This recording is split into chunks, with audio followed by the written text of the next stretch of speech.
You're listening to episode 61, Lindseys Story, a son with infant botulism.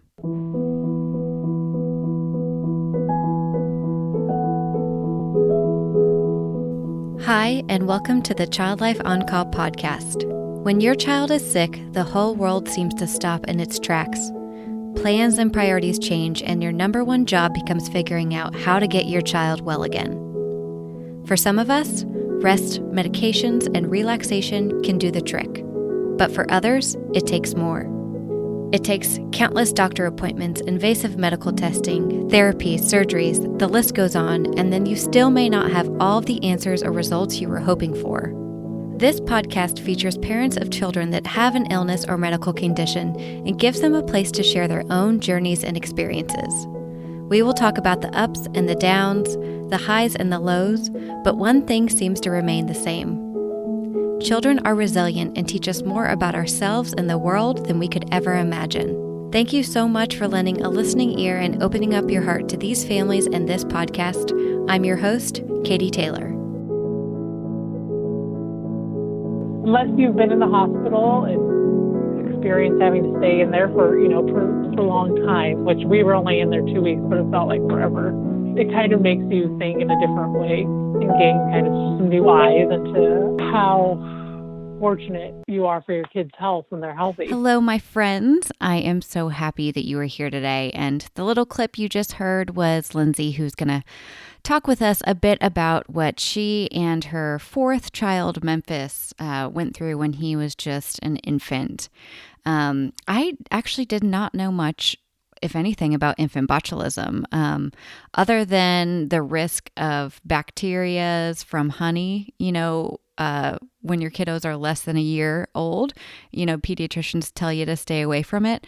I had no idea that it could really turn into something like little Memphis went through. So we're going to get to that in just a second.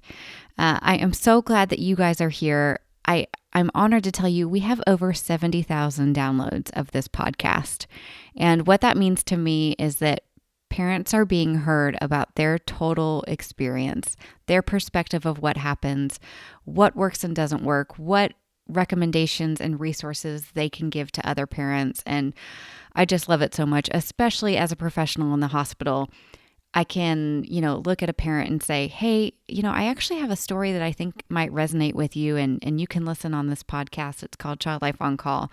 It's just such an amazing resource and that these parents are giving us, and so grateful that you're here.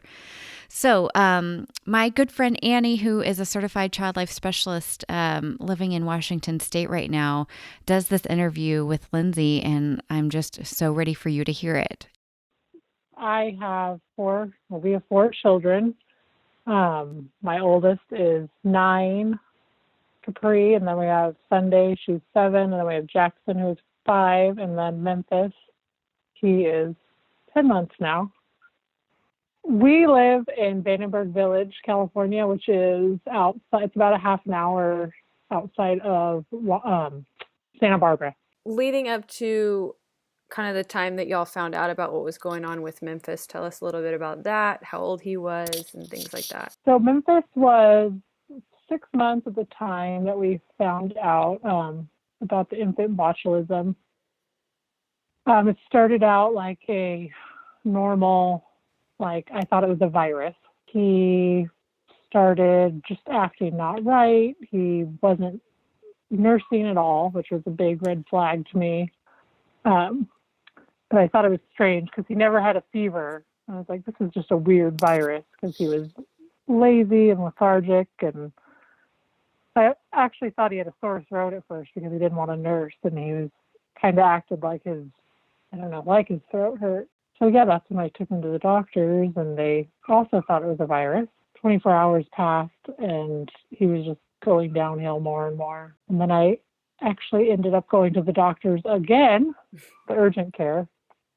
And the pediatrician looked in his ears, and he's like, oh, he does have a slight ear infection. So I thought, well, that makes sense, why he's not feeling so good. He was super dehydrated, I think, at this point, because he wasn't having any wet diapers. And I knew that, but he still had tears. So the doctor's like, well, he's not clinically dehydrated. So they didn't press anymore to have any kind of like treatment for that. But so they gave us an antibiotic injection and sent us home again. That was like 3 or 4 in the afternoon, and then by 9 o'clock the next morning, that's when things had gotten really bad. I feel like that's when it took the real turn for the worst. He couldn't move at all at that point. His cry was almost non-existent. It was so weak, so quiet because he was so weak. And I knew it was really bizarre to me. This was my 4th kid, so I felt like I knew a little bit about, right, what happens when kids get sick. Yeah. That was totally like something I'd never even heard about other people, having with their little ones being sick.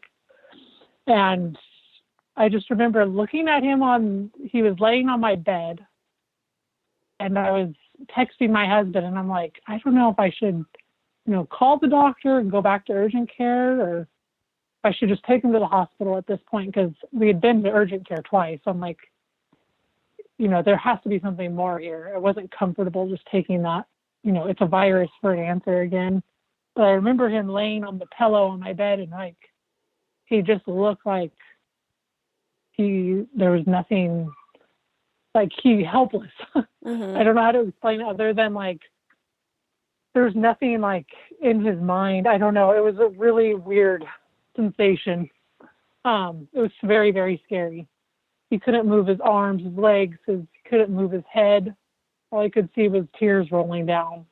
And then I don't know what came over me, but all of a sudden I was like, we need to get you to the hospital. And I remember loading him up as fast as I could, rushing him down to the hospital, and they took us back pretty quickly. But once we were in the ER, the doctor's like, I'm really glad you got him here when you did, because I think if you would have given him another couple hours, he might have stopped breathing. Mm. So that's what kind of stands out in my mind. Just a weird feeling coming over me, like I have to get him to the hospital now. So thankfully we got him there in time. Yeah, that mom instinct. Whether it's first time or, like you said, you already had a few, it kicks in for real. Yeah, I never had that like urgency in me with any of my other kids, with anything really. So it was something totally new, scary. And then did they kind of quickly get to that diagnosis, or how then did they jump from virus to the IB? Our local little hospital here in town is pretty small. They wanted to run some tests, like they wanted to do a spinal tap, because they were still, I think, in their head thinking this was some kind of virus. They originally thought maybe it was a meningitis, so that's why they were thinking of doing a spinal tap. And I wasn't comfortable with, I wanted more of a specialized care. I could tell just by how the looks of him and how long this had been going on for, the past week. I'm like, I want a pediatric person to deal with him. And actually the ER doctor didn't fight me on that at all. I think he kind of knew this was a little bit more serious than, that I should be transferred down to Cottage Hospital, which has a children's center. They went ahead and they got some blood from him. It took him a long time to get blood, a lot of pokes, because he was so dehydrated at that point. But they wanted him to be transported by ambulance down to the Cottage Hospital.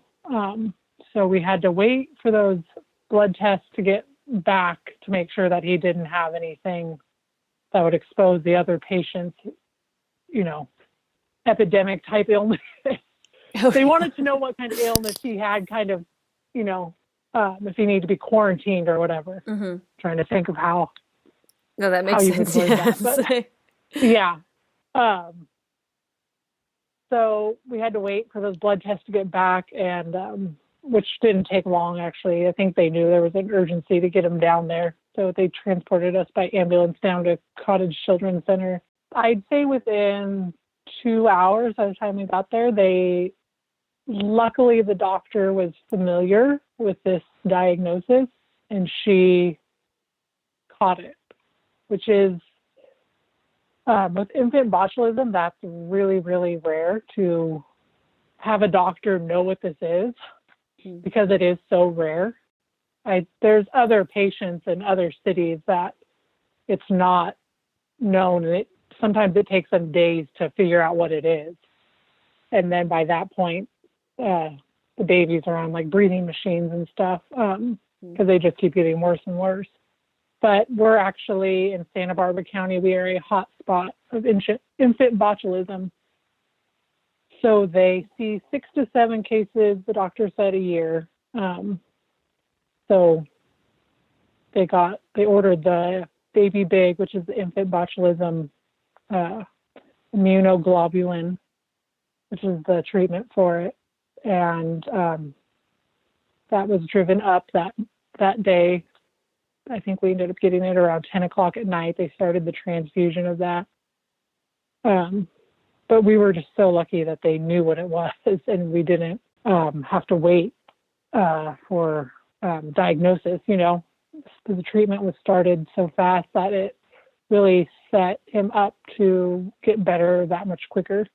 So what's kind of your elevator pitch of what infant botulism is for people who have never heard of it?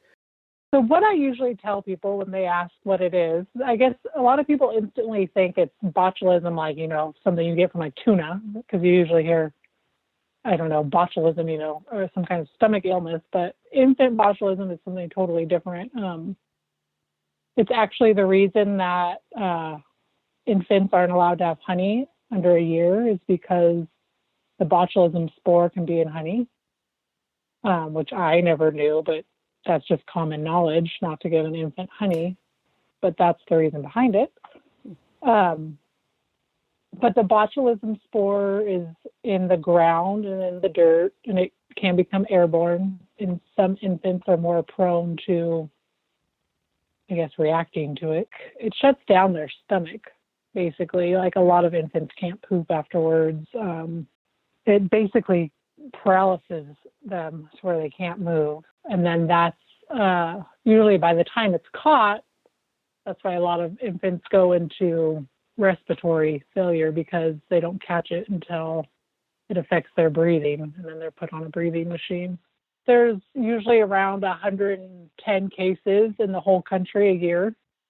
And California sees most of those cases, but it is kind of spread out. What was the prognosis like that they gave y'all when you got to the hospital, or prognosis in general for IB? They told us right away the plan to be at the hospital for at least a couple of weeks. And babies with infant botulism, they have always made a full recovery. It's just the length of recovery that differs. We were lucky that he recovered so fast, completely, but it takes them a while to get their, muscle strength back and to hold their head up and everything. But we were reassured over and over that infant botulism is totally something you can recover from. There should be no long-term effects of it at all. Did that, when they told you that, did it give you relief, or do you feel like you still in the moment seeing Memphis like that was hard to kind of process that? What was that like?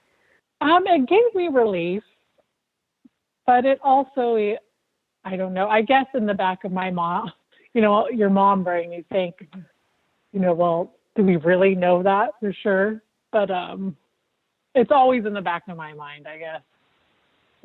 Like, okay, if, he's got like some eczema now. So I always wonder, is this related to the botulism or anything that he does that's a little bit off? My mind instantly goes there. Yeah, for sure. I think that would be, yeah, it'd be hard not to after seeing him like that. Yeah, especially when there's not a lot known about it. Like there's no one you can talk to about it, and even like his pediatrician doesn't know a lot about it. It's hard because you can't ask, and feel like a sense of certainty that, this is not because of botulism. I know there's a large group of parents on our Facebook support group with the survivors of infant botulism that were constantly posting, hey, my son is, not eating well, or, anything. We always like ask each other, have you had any experience with this? Just to bounce it off of each other. I think a lot of the other parents feel the same way. Which totally makes sense. Especially if it is something there are so many questions still about.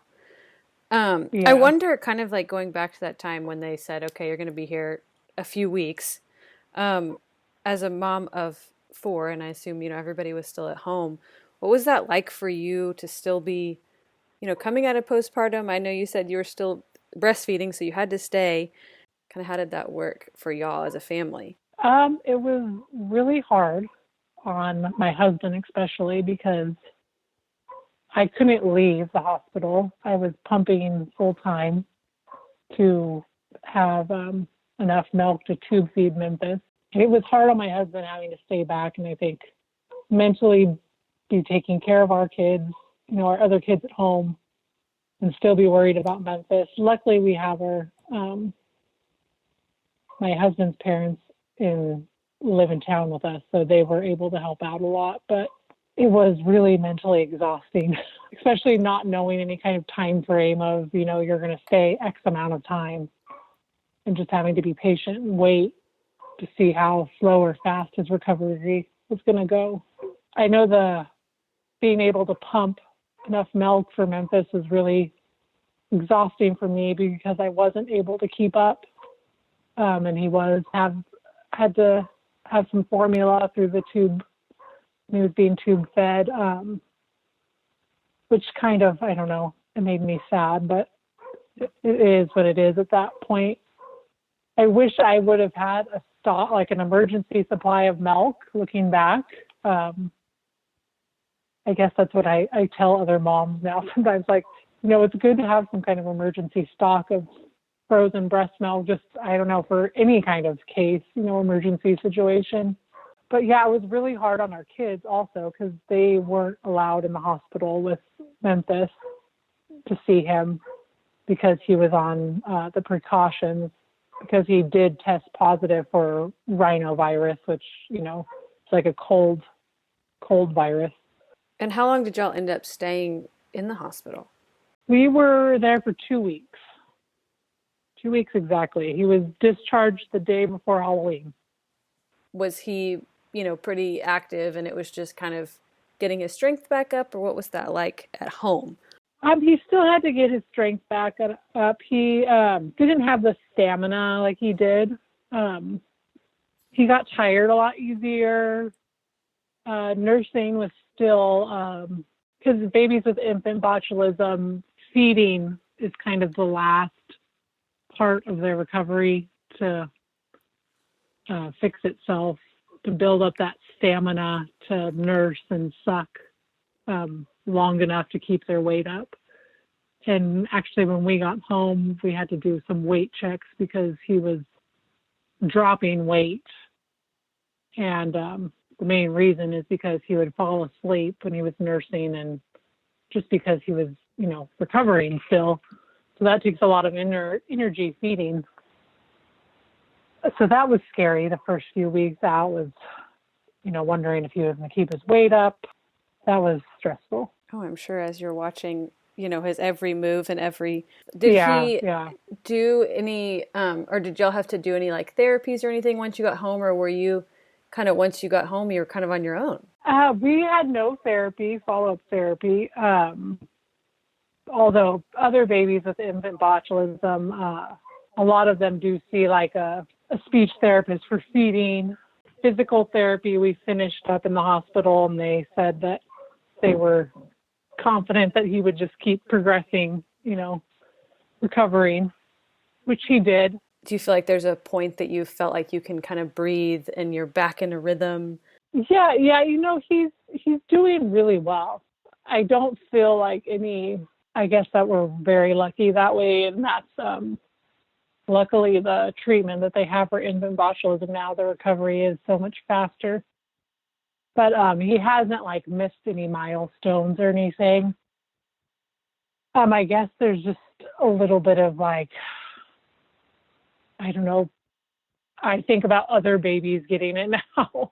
I think that's more of, my emotions playing with me. But yeah, he's doing really well. I can't directly relate to the infant botulism, but he has like, some eczema and stuff. It took him a little longer to, I feel like, start solid foods regularly.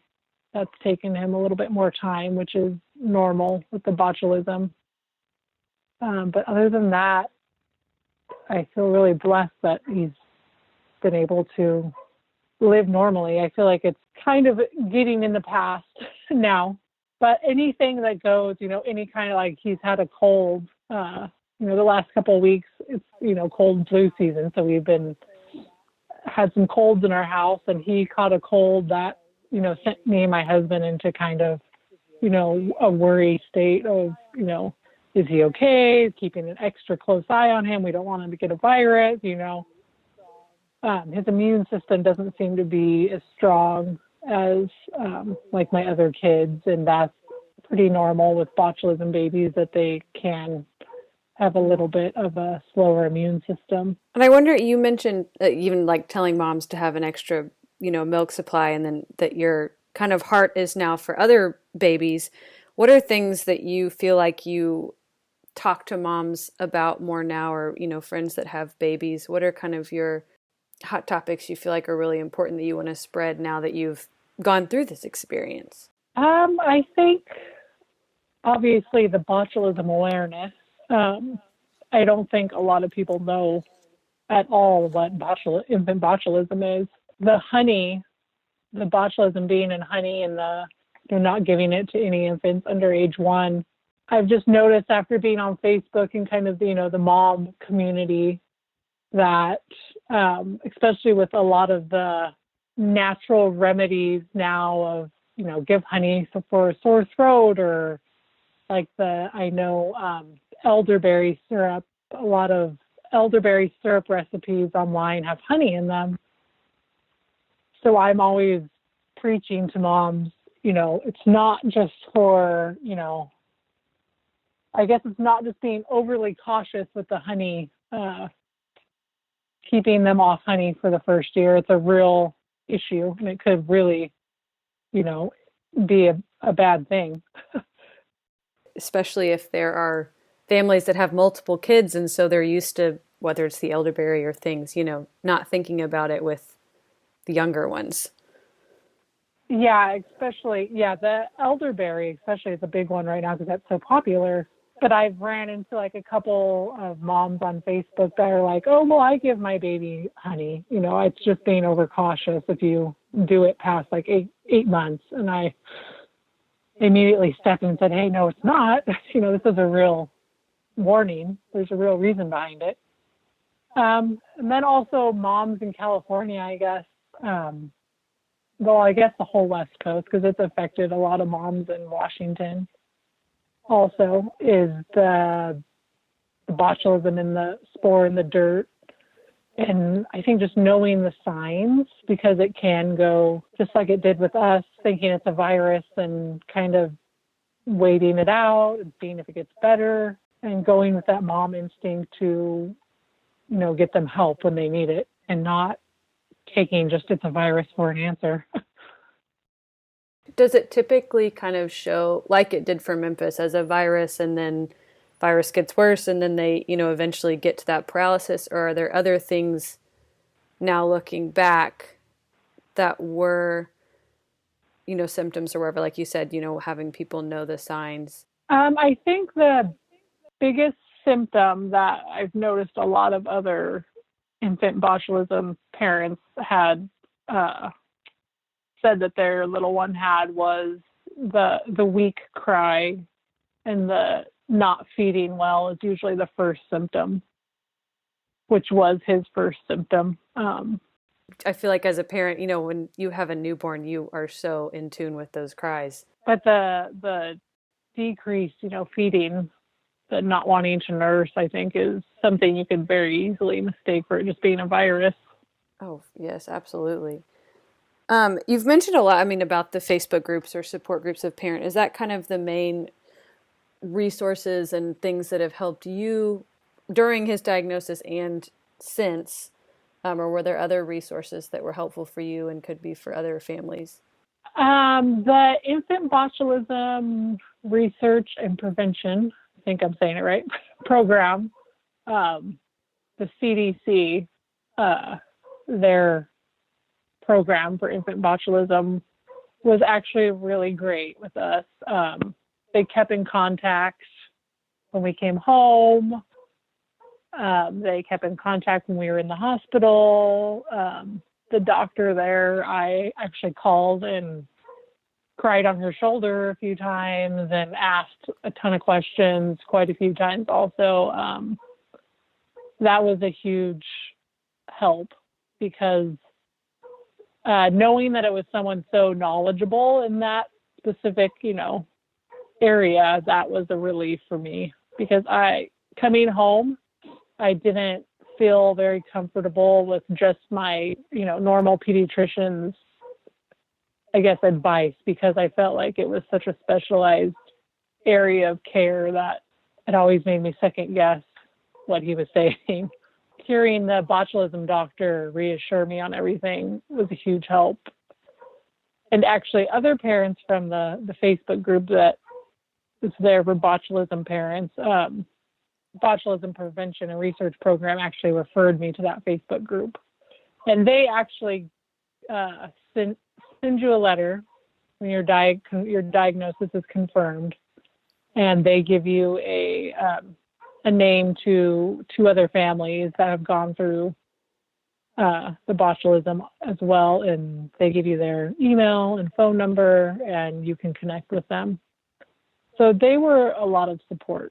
I guess maybe one other thing that kind of pops in my head is, so when the treatment for the infant botulism is the baby big, which is an immunoglobulin, which means Memphis can't have any live virus vaccines for a year after he receives that treatment. So that's been one other thing that's been a little bit scary for us is he can't have his measles vaccine. He couldn't have the flu vaccine. So that's why I've been a little bit more crazy about germs. Oh, that's totally fair. Yeah, so he can't have that till he's 19 months. Yeah, 19 months because he turned 7 months in the hospital. So that's been a little bit, that's always in the back of my mind that he's not going to get some of those normal vaccines he would get, which opens him up for a little bit of a risk. I guess one other thing I wanted to touch on also was that when they do the test to find out if it is botulism, they have to send a stool sample off, and that takes several days to get back. I know for some families that's taken even up to like a week or to 2 weeks to get their results back, which is a stressful waiting period when you're in the hospital and you don't know if that's what it is for sure. I think that was what really stressed us out the first few days was they were giving him this treatment, but we didn't know for sure if that's what it was, Okay, yeah, I was going to say, because I remember you'd said he got that baby big, like within that first 24 hours. So they were just feeling confident, but hadn't confirmed it. Yeah, because with baby big, the sooner they can have it, the better it is, the outcome is. Now looking back at that time and even since then, what has kind of surprised you about yourself or maybe your family that you maybe didn't know you had in you? I think it opened our eyes to how blessed we are with our health. It made me and my husband gain a whole new level of respect for any kind of family that goes through any kind of medical illness or disease that has to spend time in the hospital. I don't think you can get that unless you've been in the hospital and experience having to stay in there for, prolonged time, which we were only in there 2 weeks, but it felt like forever. It kind of makes you think in a different way, and gain kind of some new eyes into how fortunate you are for your kids' health when they're healthy. Oh, absolutely. And I wonder too about your other kiddos, since they were, home without mom for 2 weeks. When y'all did finally come home, you in Memphis, do you feel like they had an easier transition? What was that transition like for them, trying to get back into normal life? I think they were so young, I don't think it was too rough on them. They'll still ask me stuff about is that because of the botulism, or, we don't want you to get botulism. So they still ask and say stuff like that sometimes. But other than that, the transition's been easy. I guess I've just been super germaphobe about keeping everyone healthy because I'm worried about him getting sick again. They become little advocates for infant botulism. Yeah. My oldest she's very inquisitive, so she's always asking questions. Lindsey, thank you so much just for sharing your heart and all these resources and information, because I do feel like so many things with our little ones just starts with saying it looked just like a virus or a cold or something, but those couple of little nuances you talked about, or trusting that mom gut, can just be everything. Plus, it's just so helpful to hear different stories and perspectives, like why we don't give babies under one honey, or just being able to, or not having that choice to choose to have those live vaccines, and the stress and awareness that clearly is added to any family. I know I've been really impacted by our conversation today, and I'm just so grateful to you for being so open with your story and your experience with infant botulism and extended hospital stay. So thank you so much for just coming on and talking with us today. Yeah, definitely. Thank you so much to Lindsey and Annie for being on this podcast today and sharing your story about infant botulism and just so much information that we didn't know. As always, I'm glad that y'all are here, and I will see you again next week. Thank you for listening to the Child Life On Call podcast. I'm your host, Katie Taylor, and you can follow us at Child Life On Call on Facebook, Twitter, and Instagram. Please rate and review to make it easier for other families to find us. We have cute merch available at www.bonfire.com/store/childlifeoncall, and you can listen to more episodes and find resources at childlifepodcast.com.